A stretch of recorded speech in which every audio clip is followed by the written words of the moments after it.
todavía ni les queda claro, porque tengo alumnos de licenciatura, ¿no?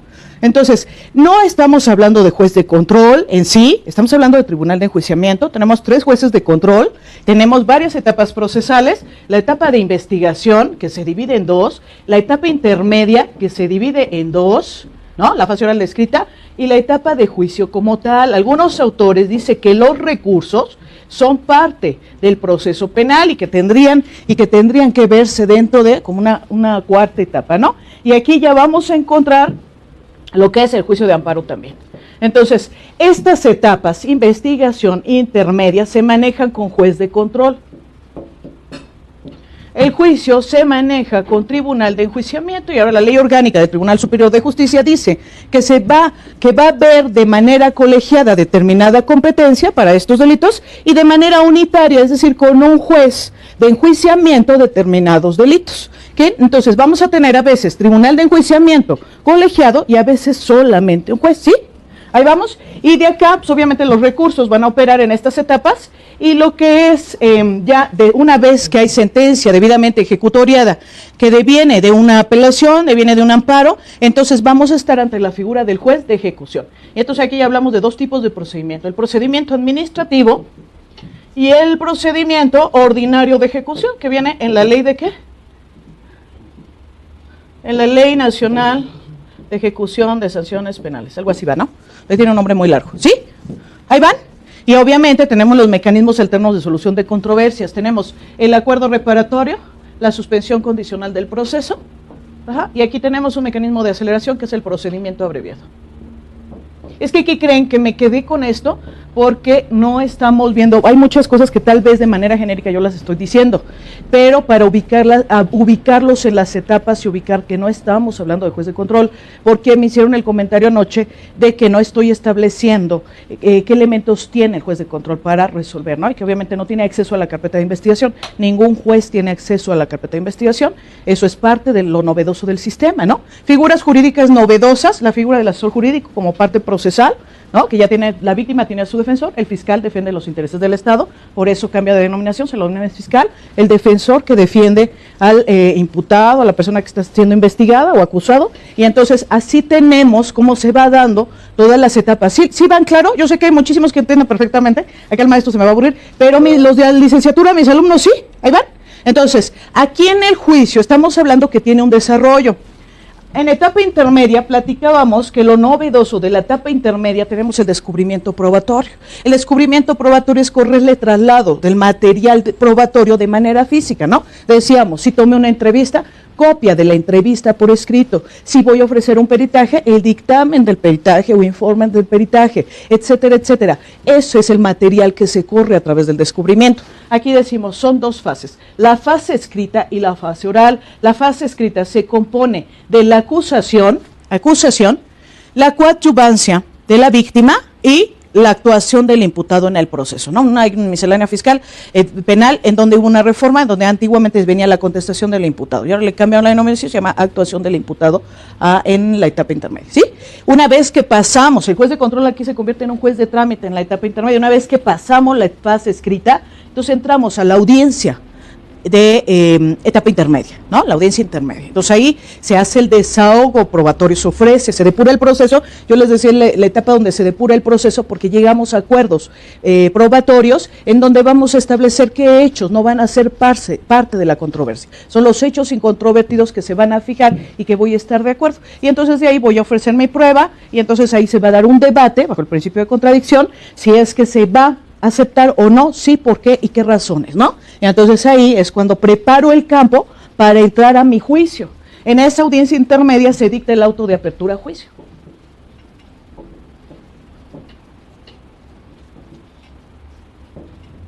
¿Qué debe de contener? Fíjense que hay algo que preguntan mucho los jueces en la etapa intermedia y dicen, defensor, ¿nos puede decir la estrategia que va a seguir? O sea, como descubrir la teoría del caso, ¿no?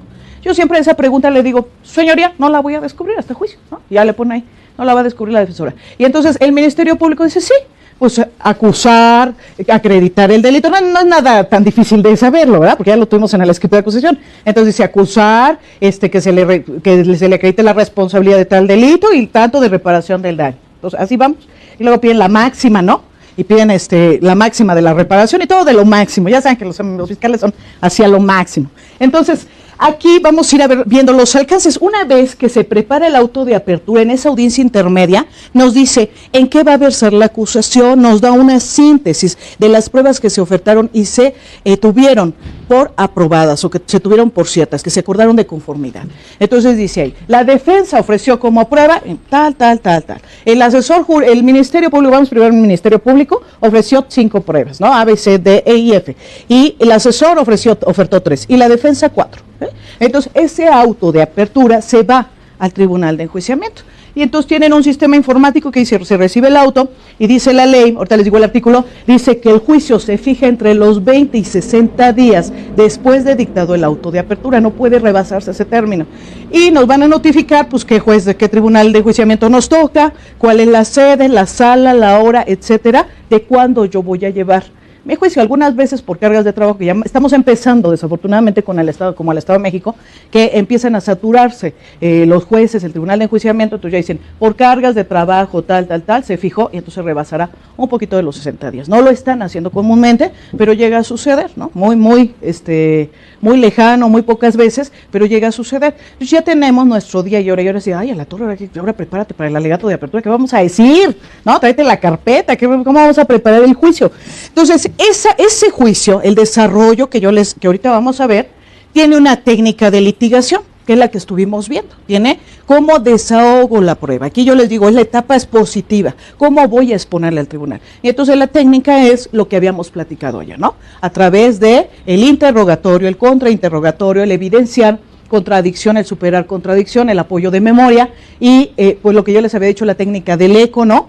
Dentro del contrainterrogatorio, ¿se acuerdan que les puse aquí una palabra que es no ir de pesca? Creo que eso ya no se los dije. No ir de pesca significa que en el contrainterrogatorio yo pregunto afirmaciones, ¿no? Decimos pregunta cerrada, sugestiva. ¿Sugestiva qué quiere decir? Que tiene inmersa la respuesta. Y no ir de pesca significa que yo no pregunte cosas que no sepa qué me va a contestar el testigo. Lo que yo pregunto, tengo que tener la certeza de lo que él me va a decir porque lo tengo en la entrevista. ¿Sí me explico? Porque si preguntamos en el contra cuestiones de que no tenemos certeza de lo que va a contestar, entonces lo que va a suceder es que nos puede contestar algo diverso que nos puede afectar a la teoría del caso, porque acuérdense que en el contra es prueba de la contraria. Entonces, interrogatorio, mi prueba, mis 4 testigos, contrainterrogatorio, la prueba de la contraria, y entonces ya se va dando un ejercicio en donde, si ya se celebró el interrogatorio y el contrainterrogatorio, yo puedo volver a repreguntar o reinterrogar y a recontrainterrogar, que era lo que platicábamos, ¿no? Que eran las repreguntas del sistema anterior. ¿Sí vamos? Me regresé un poquito porque vi que las dudas estaban muy atrás, muy de investigación y de juez de control. Entonces, ahí vamos de la mano, ¿sí? Y ahí nos quedamos pendientes de establecer lo de el apoyo de memoria, evidenciar y superar contradicción, y también eso fue, nada más creo, pero esa técnica la vamos a decir después de que se cierre el grupo virtual de Facebook, ¿sale? Porque eso es lo que se lo voy a dar a mis alumnos, y vamos a ver el interrogatorio que yo preparé, que lo van a escribir, se los voy a dictar para que se lo lleven, y entonces tengan su interrogatorio de cómo interrogar a sus peritos y qué preguntar al perito de la contraria, ¿no? Unos taloncitos de Aquiles que aquí yo he aprendido en la práctica. Entonces, vámonos con la etapa de juicio, cómo se desarrolla el juicio, cómo se va a aperturar el juicio. Ahí les dije, de tarea, van a leer los artículos 371 al 376 y del 391 al 399, ¿sí o no? ¿Lo leyeron, sí o no? Entonces ahí, fíjense, algo principal que deben de tomar en consideración, que no se me olvide, es el 348 que habla del juicio. Y en este artículo vamos a encontrar que el juicio se rige por los mismos principios del sistema acusatorio. ¿Cuáles son los principios básicos del sistema acusatorio que marca el artículo 20 constitucional? Rápido, mis alumnos de licenciatura. ¿No? ¿Qué pasó? Inmediación, publicidad, concentración, igualdad. Espérame, igualdad viene aquí anexado, contradicción y continuidad, ¿no? Viene anexado el de igualdad. Entonces, ¿se lo saben, muchachos? Los principios los manejan, porque eso los tienen que velar en la audiencia de juicio, ¿eh? O sea, el defensor lo que tiene que hacer las partes, yo hablo mucho de defensor, pero a lo mejor alguien no va a ser defensor, va a ser asesor jurídico, todo. Tienen que velar porque se rija bajo estos principios, ¿no? Inmediación, que el juez esté presente, que no se cambie de juez, que sea el mismo juez. Aquí hay una cosa que se llama suspensión de la audiencia de juicio. Se puede suspender, viene aquí las hipótesis en el 351, y hay un criterio que establece el Tribunal de Enjuiciamiento que dice que esta suspensión del 351 se da cuando ya se aperturó la audiencia, no una vez que se abre para analizar si las partes están presentes, ¿no? Dicen, esta suspensión únicamente se va a dar cuando ya se inició. Y entonces dice, se podrá suspender 10 días, por un máximo de 10 días máximo, si al 11º día no se celebra, entonces se cambia totalmente de tribunal de enjuiciamiento. Oye, ay, aquí está una llavecita mágica, aquí suspendo 10 días y me cambian al juez. No, no es cierto, no, sus señorías, no son mis amigos. Entonces, ¿sí me explico? Y establece eso. Entonces, inmediación, que sea el mismo juez. Que el juez no haya tenido ningún otro contacto en ninguna otra audiencia como juez de control, porque sucede mucho en el Estado de México que a veces los jueces de control se convierten en tribunal de enjuiciamiento dependiendo las necesidades laborales y la demanda de juicios que haya. Entonces, tener cuidado con eso. Tienen que ver todas las audiencias para ver qué jueces de control tuvieron acceso a las audiencias que se llevaron a cabo en las otras etapas del proceso penal. Algo me dice, maestro. Tengo yo duda, a lo mejor por eso no me actualizado en ese punto. Yo me quedé con que si pasaba los años, en lugar de cambiarlo con el juez, se considera nulo todo. ¿Sí se sigue considerando nulo todo lo que se llevaba? Y vuelve a iniciar. Sí, y vuelve a iniciar, ¿no? Y vuelve a iniciar. Sí, sí queda nulo y vuelve a iniciar con el nuevo tribunal. Precisamente para que no se vicie. O sea, una de las cosas de la regla de la valoración de la prueba es que el juez, a pesar de que se va a basar en las máximas de la experiencia, la prueba científica, la sana crítica, la libre valoración de acuerdo a lo que él observe, ¿no? Es que no se prejuzgue, que si él tuvo contacto en las demás etapas, entonces ya sabe de qué se trata. De lo que se piensa en este principio es que el juez sea imparcial, que no tenga ningún contacto previo para no prejuzgar. Y pues es libre y soberano de valorar la prueba como tal, ¿no? Ya no hay la prueba tasada. Pero también que creen que hay una cuestión de igualdad, la valoración debe de ser igual. Algo que a mí me sucedió, voy a hacer un pequeño brevario, es que en un juicio que yo llevé, pues estas lesiones que les platico lo voy a tomar otra vez, yo mando traer a mi perito en medicina forense y le digo, oye, quiero que cronológicamente me diga si la lesión que tiene la víctima corresponde al día de los hechos, porque yo en la carpeta, en el expediente clínico, advierto que él tuvo una caída de su plano de sustentación 5 días después o 3 días después, no me acuerdo, al momento en el que sucede el intercambio de golpes, ¿no? Y entonces él revisa y dice, ¿qué crees, abogada? Que no coincide. Efectivamente tiene razón, no está coincidiendo la lesión que tiene con el momento de los hechos. Y entonces obviamente me dictamina, me hace un dictamen con base en el expediente clínico que estaba, las notas médicas que estaba en la carpeta y todo, no había radiografías. Desafortunadamente también algo que pasa mucho es que a veces entre el cambio del defensor de investigación en la agencia, ese asunto venía de una mesa de trámites sin detenido, al cambio del defensor en procesos, pues cuando yo estoy en la complementaria ya había pasado como 1 año y medio, entonces hay una evidencia que se va perdiendo. Pues es bien importante y que el defensor de investigación ofrezca pruebas, ¿no? Y esté estableciendo pues que la cadena de custodia se dé bien y que no se desaparezca evidencia. Entonces, a raíz de eso, me dice el médico forense, me dice, abogada, pues yo dictamino tal, pero él no tiene especialidad en ortopedia y traumatología, es un médico general con una especialidad en cirugía, pero es un doctor muy bueno, es nuestro perito de la Defensoría, escrito de la Defensoría, y tiene mucha experiencia porque lleva muchísimos asuntos. La Defensoría es una gran escuela, muchachos, la Defensoría Pública, lleva muchos asuntos y aprendemos mucho. Entonces, el médico, me condenaron, déjenme decirles que nos condenaron, ahorita está en amparo ese asunto, y algo que dice el Tribunal de Enjuiciamiento es, no tenía el título oficial de traumatología y ortopedia, ¿no? Sin embargo, cuando él condena y establece la reparación del daño, que eran como 360,000 pesos, algo así, la faja salía carita, la fajita esta, movilizadora, y entonces, más o menos, lo sustentan con un perito en medicina general y homeopatía. Entonces, no tenía tampoco ¿cómo se llama? La especialidad, ¿no? No tenía la especialidad en medicina del trabajo y sin embargo se ofertó como medicina del trabajo y se le preguntó a la rectora por qué está aquí. Ah, pues es que yo estoy en la lista de peritos del Tribunal Federal de Laboral, ¿no? Del trabajo y entonces, pero tampoco lo sentó. Entonces la valoración de la prueba ahí debe de ser de manera igual, si bien es cierto, eso es mi opinión, muchachos, es mi criterio, que si al perito se le dio valor no teniendo el título oficial, pues el mío tenía la misma posibilidad de ser valorado de la misma manera, ¿no?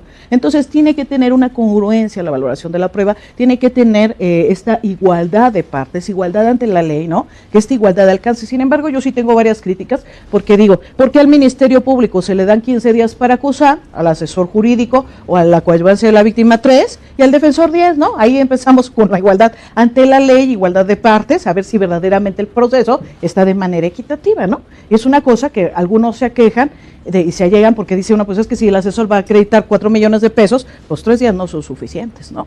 3 días son muy insuficientes para contestar, para realizar la coadyuvancia del Ministerio Público. Entonces ahí venimos, pero ese es muy mi criterio jurídico y cada quien tiene su propio criterio, ¿no, muchachos? Entonces sí vamos de la mano. Eso tómenlo bien en cuenta, que se queda no lo así como es el maestro. Y bueno, pues tienen que vigilar no nada más esta mediación, sino esta publicidad en la materia de adultos, algo que da una transparencia y un acceso a toda la sociedad para ver cómo se están juzgando a las personas y bajo qué principios, pues es el tener acceso a las salas penales. En adolescentes, en justicia para adolescentes, verse al revés, ¿no? La mayoría de las audiencias son a puertas cerradas, a menos que el imputado establezca que esta audiencia puede ser de manera, o que él la quiere pública para que tenga acceso principalmente su familia, ¿no? Y ahora se permite también que los medios de comunicación entren, pero siempre y cuando no graben la clase, ¿no? Así como su compañero, ya me está grabando su compañero, ya no voy a poder decir groserías. Hace un momento nos comentaba que no fuéramos a pescar, sin embargo, en la carpeta de investigación vienen las credenciales del perito. Tranquilo, a ver, ese del no ir de pesca es en la técnica de litigación del contrainterrogatorio del juicio, de cómo se va desahogando, es que a lo mejor lo revuelvo un poco, porque yo digo, ya pienso que todos saben todo, entonces es la técnica de litigación de cómo se desarrolla el juicio. Y en el descubrimiento probatorio, yo les decía, ustedes van a ver el talón de Aquiles de la contraria, porque en el descubrimiento probatorio te tienen que correr traslado del peritaje y de los títulos oficiales del perito. Entonces ahí vas a ver, ¿no? Yo ahí vi, a ver, pásame el dictamen en materia de medicina del trabajo. Ah, la doctora muy bonita, muy bonito el dictamen, precioso, así. Y entonces, a ver, ahora sus calidades, ¿no? A ver, tiene, y entonces ahí venía, homeópata, venía doctora en medicina general con especialidad homeopatía, ¿no? Entonces de ahí tú ya estás planeando que es un requisito, ahora dice, los peritos tienen que acreditar un título oficial. Entonces ahí que vas a atacar en el juicio, ¿ahí qué atacarías? Pues atacaría la credibilidad del perito.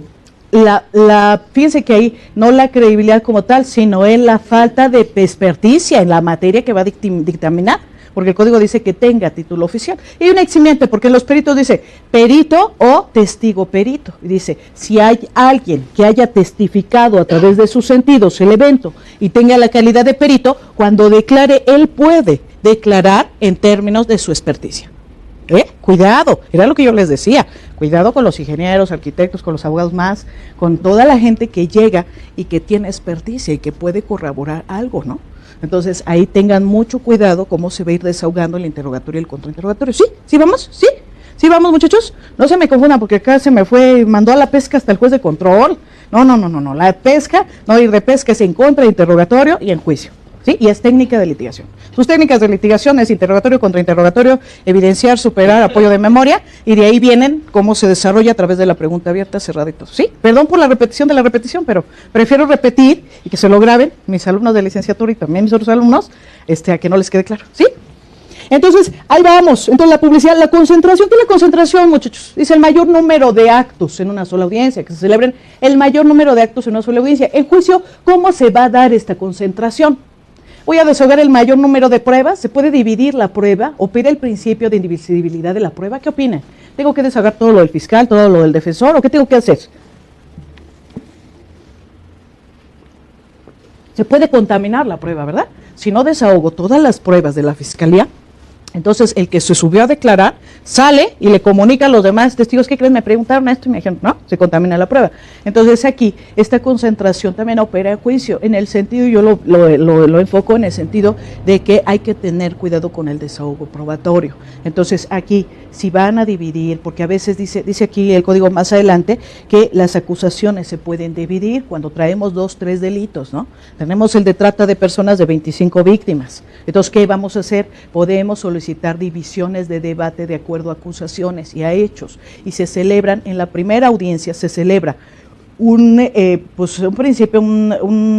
debate entre las partes en donde se establece cuántas jornadas procesales se van a llevar y cómo va a ser el desahogo de las pruebas, precisamente para evitar esta contaminación y que no se desahoguen totalmente. Entonces, si en la primera audiencia establecen que se va a celebrar la prueba de la fiscalía, porque así es, el orden siempre es, se desahoga la prueba de la fiscalía, luego la prueba del asesor jurídico y al final la de la defensa, ¿no? Y está bien, porque finalmente los acusados tienen derecho a escuchar todo para poderse expresar sobre la opinión y sobre su defensa material. Sin embargo, también ellos tienen derecho a poder declarar en cualquier momento. Una pregunta que me hacen mis alumnos de la licenciatura de CEU, de la Facultad de Derecho, dicen, maestra, si se apertura la audiencia, ¿yo puedo subir a declarar en ese momento a nuestros acusados?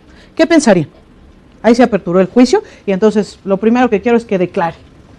Pues sí, claro que sí, ¿no? Es un derecho constitucional. Él puede decir lo que a su derecho convenga en el momento procesal que sea. Alguna vez tuve yo un cliente, no, un cliente era una persona que se le daba el servicio de la defensoría, porque estuve en un rato en el tradicional, y entonces también fui defensora particular, muchachos, déjenme les digo, y trabajé 10 años en el Consejo de Menores. Entonces justicia para adolescentes me encanta, realmente la mayor parte que tengo de formación profesional fue en adolescentes, y entonces él, no saben qué bien se defendía, ¿no? Yo los careo le decía, mira, estas 3 cosas no se te olviden, ¿no? Aquí estoy yo, y me paraba ahí al ladito así, para darle fuerza en el careo, ¿no? Defiéndete. Y entonces, ¿qué creen? Él se defendía súper bien, y sacaba una lógica jurídica, hacía una lógica que él, yo creo que ya ni me necesitaba ahí, ¿no? Entonces hay personas que verdaderamente con uso de su defensa material pueden auxiliar mucho al defensor, sobre todo las personas que a veces son profesionistas, ¿no? Crean, también he tenido abogados procesados, ministerios públicos, con delitos contra la Procuración de Justicia, he defendido a ministerios públicos, abogados en materia laboral, ¿no? De que los acusan de delitos contra abogados y patronos, y entonces vienen acá, y ellos se defienden muy bien, nada más hay que darles la dirección, hay que irles dando la dirección, pero su defensa material es muy buena, y te ayuda mucho al llevar a cabo la batuta y la dirección del juicio y de la prueba, porque finalmente, ¿qué creen? En el interrogatorio ustedes le van dando dirección a su prueba, va arrojando la información y así de la manita, como yo les decía, lo van guiando y le van diciendo, mira, date la vueltecita para acá, ahora vamos a hablar sobre este tema, ¿no? Y entonces vamos ahondando en temas específicos y van desahogando poco a poco, suavecito, como les digo a los MPs, luego llegan 2 MPs, 3, yo, muchachos, tranquilos, vénganse uno nada más, estoy solita, suavecito el argumento, suavecito, tranquilo, ¿no? Entonces así. Y bueno, pues la igualdad, muchachos, lo que decíamos, igualdad entre partes, igualdad ante la ley, la contradicción que siempre se te pueda dar el derecho de ofertar, de hablar, de impugnar, ¿no? A través del decir tu punto de vista sobre algo específico. Entonces se está dando un debate, te tienen que dar uso de la voz, si el juez resuelve sin darte uso de la voz o te lo coarta, es una violación grave al debido proceso. Algo que sí les quiero decir es, yo les decía que contra el desahogo del interrogatorio, del contrainterrogatorio, el único mecanismo de control de la prueba es las objeciones. Eso era algo que yo les decía, ¿se acuerdan? Y entonces ya abrimos el artículo y vimos que no sea poco clara, argumentativa, conclusiva, etcétera, etcétera. Tiene que tener una característica. Entonces, algo que sí les digo es cuando su pregunta, el juez les diga, no pasa defensa, no está bien, es oscura, ¿no? Y luego reformulan y otra vez es poco clara, es oscura, no se entiende. Entonces ahí le diga, por favor, su señoría, le solicito que me diga y justifique por qué no la aprobó. ¿Para qué? Para que les dé información y eso les pueda servir para la sala, ¿no? Yo luego tengo un lema que dice, lo que diga la sala. Y entonces, o para el juicio de amparo. Entonces, su señoría, por favor, me puede decir por qué no aprobó la pregunta, por qué fue procedente la objeción de la contraria. Entonces, que me explique, ¿no? Que me diga, que me aclare. Igual los fundamentos. Dice, no es necesario invocar fundamentos, pero si ustedes tienen duda en el fundamento que establece el juez, entonces, por favor, pídale, señoría, ¿me puede decir el fundamento? ¿No? y entonces ya tendrá que decirles en qué artículo se basa. Algo que toman mucho y que dicen, por favor, por cada prueba solamente puede hablar un defensor. ¿Sí les ha tocado o no? O por cada acto procesal solamente uno. Ajá, ¿y dónde está el artículo o el fundamento de que solamente un defensor? En los inicios, cuando apenas estaba iniciando el sistema y estábamos recién capacitados, tampoco nos salía evidenciar contradicción, ¿eh? No es sencillo, hay que sentar unas bases. No les voy a decir a mis alumnos de Facebook que vengan y que se inscriban. No me salía, pero hubo un compañero que dijo, lo voy a intentar yo, y estamos desarrollando una misma prueba, ¿no? De entrada, nos fuimos a ese juicio para practicar nuestra técnica de litigación. Sincero se los digo, ¿no? Entonces, él hacía el intento y el juez ahí oiga, no, profesor, no puede usted participar, ¿no? Y usted nada más, usted era la que desahoga, pues usted desahógale. Y entonces hizo un pequeño debate en este sentido. No hay una limitación, muchachos, no hay una limitación. Es mejor hacerlo a dejar de desahogar su prueba. Si la dejan de desahogar, pues puede dar un resultado negativo. Entonces, es mejor que te aperciban, no lo vuelva a hacer, no esto, y dígale, señoría, con todo respeto, díganos, por favor, el fundamento legal y todo. ¿Por qué? Porque finalmente, acuérdense que todo eso es materia del recurso y materia del amparo, ¿no? Entonces, todo lo que se arroje, ahora la sala penal dice, al estudio de la carpeta, porque dice, mándenme la carpeta administrativa, mándenme los audios y videos, y todos los audios y videos del proceso, y mándenme la audiencia de juicio, y entonces al estudio de los DVDs, que fueron 5 del juicio, yo estoy estableciendo que de estos 5 DVDs, en este no se celebró, se suspendió tal, y entonces, en el desahogo está en la fecha tal, y entran al estudio del video. Algo que también funciona mucho es el movimiento corporal. Si yo estoy interrogando a alguien y la víctima se está burlando, háganselo saber al juez. ¿Por qué? Porque a veces no se dan cuenta. Cuando se trata de un juez de enjuiciamiento, pues está notando, está viendo al testigo, ¿no? Está viendo que ahí el público, ¿no? Se están dando besos y ahora, no es cierto. Tienen los ojos en todos lados. Entonces, ¿qué es lo que se hace? Háganle ver al juez. Un defensor o alguien tiene que estar viendo el monitor, porque aquí está así como lo estamos viendo, así lo están viendo en juicio, para ver los movimientos corporales. Y entonces decir, alguna vez me tocó desahogar una policía en donde decía, pues el agresivo era él en esas lesiones, les estoy poniendo el ejemplo de las lesiones, el agresivo era la víctima, el que no podía controlar a la víctima, y empezó a narrar todo eso, ¿no? Y entonces, ¿qué creen? Se empezó a burlar la víctima y a hacer movimientos corporales. Entonces, díganme, ahí eso nos va a servir también para establecerles, señoría, pues la víctima se está riendo, está haciendo movimientos, y entonces por favor pídale que se conduzca de manera respetuosa al tribunal de enjuiciamiento, ¿no? Y entonces hágalo saber, dígalo, todo dígalo. Si fonéticamente, regularmente hablamos al micrófono, y entonces hay abogados que hablan y se oye el ceseo. Si se dan cuenta, yo aquí traigo a mi agüita, algunas salas no dejan entrar, pero hay unas agüitas así chiquitas o unas pastillitas suaves, no vayan a traer caramelo duro porque se les atora con los nervios, caramelo suave para humectar la boca, la saliva, y fonéticamente se escuche bien. La boca reseca retumba en el micrófono, entonces tengan cuidado con eso. Y pues una cuarta, ¿no? O sea, aquí está mi micrófono, y entonces aquí una cuarta del micrófono, yo voy a hablar. Si tengo la voz muy potente, como es el caso de la mía, entonces modulo la voz, alejo un poco más el micrófono para poder hablar en mi lenguaje normal. La desarrollé porque 60 alumnos allá en Seúl, tuve que desarrollar este vocerrón. Entonces, ir viendo. Si yo soy una persona chiquita y todo, algo que se recomienda, que les voy a decir, que a lo mejor no es tanto del tema, pero sí, las mujeres no vayan con los hombros descubiertos, tírense un saco, una pashmina, lo que quieran, ¿no? No tenemos traje ni la obligación, pero eso sí, al juicio se me van todos, elegantes, ¿no? El abogado no nada más hay que hacerlo, hay que parecerlo. Y un error que he visto en compañeros, compañeras de todo, de mujeres, es los hombros descubiertos, se ve muy mal, entonces falta esta formalidad. Y los hombres, pues los morenitos, por favor no se lleven la camisa blanca, oscura, y la corbata negra, no se ven nada más los dientes, ¿no? Entonces le digo a una MP negrito, oye, pues ríete, chaparrito, ahí la dice, pero no te veo la cara, me encanta verle la cara a los ministerios públicos. Entonces, de trajecito claro un poquito, o camisa clara, aunque sea el traje oscuro. No, el problema es que en la grabación ya después no se ve.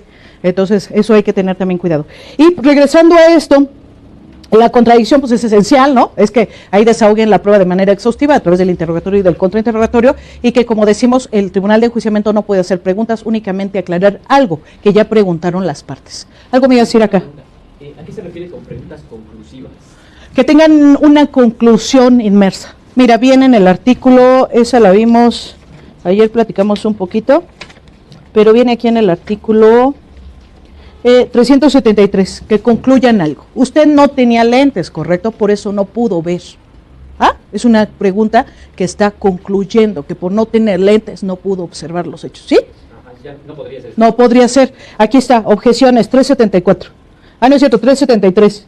Reglas para formular preguntas. Ambiguas, poco claras, conclusivas, impertinentes, irrelevantes o argumentativas. ¿Sí? ¿Sí? Bueno, Muchas gracias. de nada. Entonces, sí, ahí vamos de la mano. Y el siguiente principio, muchachos, de continuidad, que no se pueda suspender, que sean las sesiones procesales. Fíjense que depende de los criterios. Hay algunos jueces que, por ejemplo, en esos delitos de alto impacto se requiere a veces hacer jornadas procesales, pero hay delitos sencillitos en donde esta continuidad se da una audiencia única de juicio, ¿no? El homicidio ese que les platicaron, un homicidio culposo que les platiqué, yo lo llevé de las 9 de la mañana a las 5 de la tarde.